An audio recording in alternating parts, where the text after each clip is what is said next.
Hello and welcome to Your Next Move with Luann Jones. And And Erica thank you Berry. for the introduction. I Go for appreciate it, it. Erica. Start us off. Yes, so real estate decisions, as we like to say, are some of the biggest decisions you ever are going to make in your life. So why not have expert advice and opinions from two people who have been in the industry? And I'm Erica Berry. And I'm Luann Jones. I'm right here in North Carolina and And I'm North New in Jersey. northern New Jersey. Northern New Jersey. Today we're going to talk about first-time homebuyers, how you get ready, and what's the difference between being pre-qualified and pre-approved. It makes a difference. It's not the Big, same. big difference. So, Luann, do you come across a lot of first-time homebuyers in New Jersey? Yes, a lot. A lot of people coming from like New York. Um, they're first time home buyers. And there's many of them. And they're like my favorite people. I like them too. I love it's like real cuddly conversations, and like they really want Yep. to know everything, and they're bright-eyed, bushy-tailed. They want to get into their first property. A lot of people in up north have been renting for a long time because it's just very cost prohibitive to buy in that area. Here we have first-time home buyers. You have a little bit easier way to get in, but I think the anxiety is still the same when you're getting ready to make your first purchase. So Oh yeah. I mean, it's the largest purchase of their lives. So there's a lot of anxiety, going over that. And the one thing about being anxious is your finances. Are you ready? Is your credit up to par? Like, are they going to be digging in on you and finding out like the FBI, all the things about Definitely you? not. I Yeah, mean, I lenders can be a mean, little rough. well, it is quite a detailed journey, and there's a lot of factors that these buyers are not aware of, and sometimes the lenders don't even bring it to their attention because there's so many moving parts. You know, I find like that. yeah, like Well, no. their income, and for the time being of their going through the home purchase process with the lending. There's a lot of guidelines, and they have to make sure that they're not spending unnecessary money, not depositing, too much into their account that they can't account for. I had a situation where we were getting ready to close, and the my client's brother didn't have like a checking account, so he thought, hey, let me give you $3,000 and write me out a check. So that prevented us from closing on time because that money had to be accounted for, and they were not aware that that was going to affect their closing date. Speaking of people writing you checks, a lot of times people who are first time home buyers have family members that will gift them money. And you Right. have to account for that. There's a lot of fraud surrounding that kind of transaction. Even I learned from a continuing education that a lot of times when people work for their family, you have to have your pay stubs. It has to be legit because sometimes people fake things. They can fake pay stubs. They can fake a whole bunch of stuff. So they think you're Well, being well, it's you do have to answer a questionnaire stating that all the information you've given them has been the truth. So hopefully, you don't, you know, veer off from that rule. yeah, I mean, of course. So when you're a first time home buyer and you're getting ready, people want to pull your credit a lot. And the one thing I've learned nowadays is that a lot of lenders can do what they call a soft pull, Oh, and it doesn't affect, a lot of times it doesn't affect your credit rating, because a hard pull can reduce your credit by anywhere from 10 points to 15 points, I hear. And that could be give or detrimental if take. somebody's on the borderline for getting a better rate. And when we talk about rates, that's the interest rate, and depending on where your credit falls, Right. um, under or over a certain minute, you can qualify for a lower interest rate or better deals. And it Well, also, the higher the credit, the better the interest rate, and right. vice versa. And then the one thing I learned recently is that you no longer need an FHA to only do 3% down. You can do commercial. Was it commercial loans? Oh, was it? No, FHA. commercial loans are Not 25% commercial. down I'm not payment. commercial loans. What? It's FHA. It's what's the other one? VA. Conventional? Conventional. I was messing up. I'm messing up, girl. It's Conventional loans okay. have you can do 3% on conventional loan, and actually it's better if you have credit that's pretty good because you're not charged all those fees that FHA will charge. And so Right. that's what I And learned there, the other day. yeah, there's special programs too that you could put 3% down. They pay for some closing costs and no mortgage insurance, which is extremely helpful. Yeah. There's also special programs for people who are like medical professionals. VA has Firemen, no money down kind of situation. yeah, So well, yeah. um, VA is no money down. They have for teachers, firemen, policemen, nurses, doctors, but the doctors they don't really need the programs because the guidelines don't apply to them. yeah, but they do get a better interest rate. Special, yeah, special interest rate. That's good. Yep. And also, I found that my nurse that I'm helping right now, if you ask, sometimes new home construction will give you a credit. Like we got one nursing, was it special helpers, $1,000 closing credit, like silly stuff like that. It's like Right. it's not silly. It's actually nice. It's Every good to little ask bit though. helps. And then also for her, she could qualify depending on if you want to. Now, this is a tricky situation too. Something we can talk about is the down payment assistance programs that they have. Right. Do you guys have that in New Jersey? Yes, we do. We do. They have to You, qualify, obviously.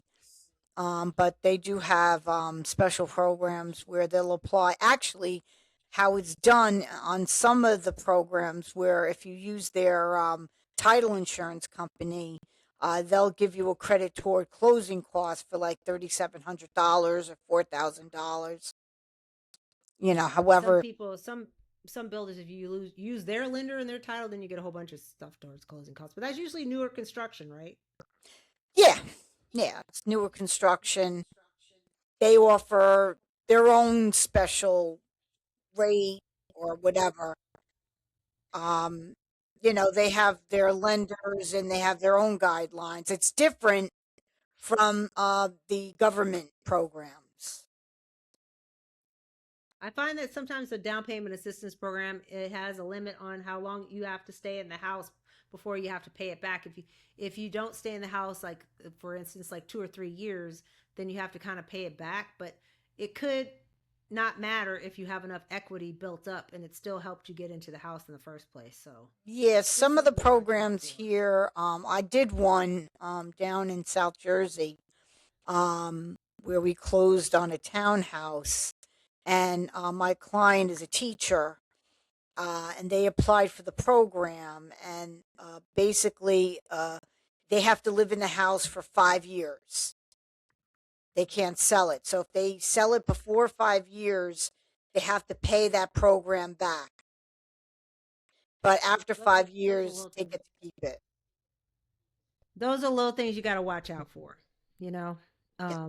So it depends on your plans. Like and if the area is known to have increase in equity, then you're good. Oh Like, yeah. I mean, I would say houses will generally appreciate or have more equity, about 2%, 1 to 2%, definitely, Yeah, depending that's on the that's a area. basic. Yeah, that's a basic timeline rate. I With mean, some the places like we had some houses. Somebody's talking about some people bought houses in a certain area for 700,000 during COVID, and now they're worth close to 2 million. That's crazy, but that is you crazy, know, but it does happen. it happens. Yep. So basically, pre-qualification versus pre-approval. What's the main difference? Okay, so prequal is something that you're just verbally saying. So when you speak with your, lender, mortgage rep, however you want to say it, basically they'll be telling them how much they're making, what their debt is, if they have any, if they are renting, if they're leasing a car, if they're, so they'll take whatever they're saying on how much they make a year and what their bills are and whatnot. And on that information, they will give them a pre-qualified, which that's a very basic, and not many sellers are really liking those pre-qualified letters. No, no. When you go to a seller, you got, I'm pre-qualified. Yeah, well, it's not bragging. Yeah. I tell you that. I mean, yeah, okay. When you are pre-approved, you have gotten everything checked out. You've run a hard pull. You've done a hard pull on your credit. Right, the They hard can pull. actually see your debts. They could see your income and all the Your things. debt to income ratio, Your debt to income your ratio is very important. your credit score, which is really important. Yep.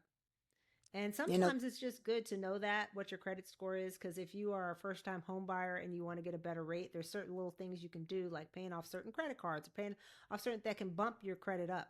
The one thing I found out about for my college kid is sometimes people don't report. Like she has a credit history, supposed to have a credit history from paying rent on time, but sometimes they won't report it.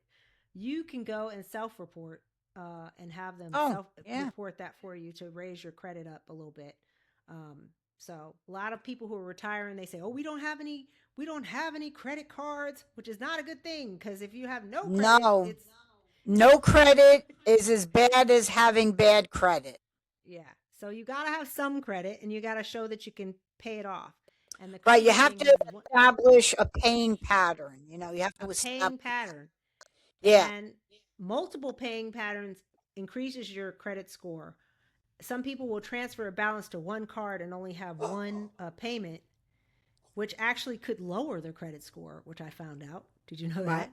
It's Yeah. better to have little parts and pay all of them, and actually increases your score. I was like, really? That's crazy. And the other thing about entrepreneurs who are first time homebuyers, you're trying to prove that you have assets and you have income. Well, entrepreneurs like to write everything off. True. So they base everything off your net.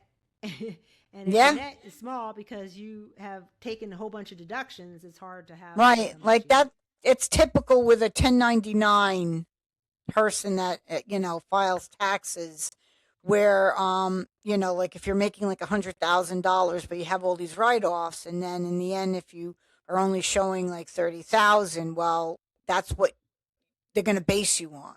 yeah. And then there's a pro and a con to that Yeah. because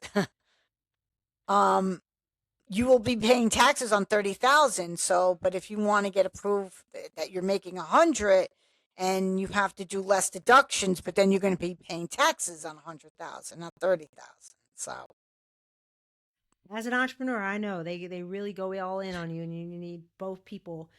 If your spouse has bad credit and you don't, sometimes they could just go make the loan in one person's name so you get a better rate, and then you can add them on later. because they go with the lower credit score. Yeah. So sometimes that's something you want to consider when you have two people in a relationship. Yep. Uh, anyway, I think we've gotten a lot of good information today about I think first-time so. homebuyers. I mean, if you guys think you need more information, you have some questions, definitely like, subscribe, and share, and come join our podcast. This is your next move, and we're trying to Move. prepare you. Yep. Luann and Erica, and we are trying to get you right and ready for it. So For your next purchase. if you have some specific questions that you need, you can always message us and we can try and address it the next time. And or if you have any questions about this episode, definitely come back. But we are signing out from North Carolina And Northern New Jersey. See you soon. See you next time.